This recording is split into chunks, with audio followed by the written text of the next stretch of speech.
everyone, I'm here today to talk to you about cleaning the fridge. This is the bottom part of my fridge, stainless steel. It does have the coating on it to prevent the fingerprints. So I want to be careful with whatever I use so I don't take off that coating. And what could be safer than Norwex?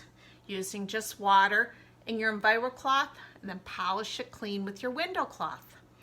So I've got my wet EnviroCloth.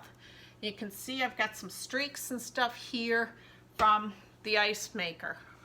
So I am just going to wet this down, and I try to work in sections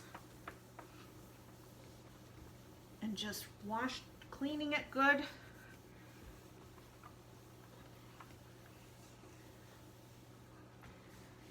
I'm going to just polish it. My window cloth.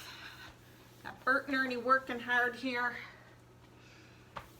Just love how that basic package, the EnviroCloth and the window cloth, work so well together. Look at that. They are gone.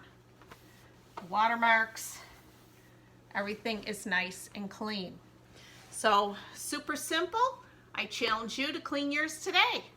And for cleaning the inside, of course, the wet EnviroCloth. Don't need anything else. Have a great day.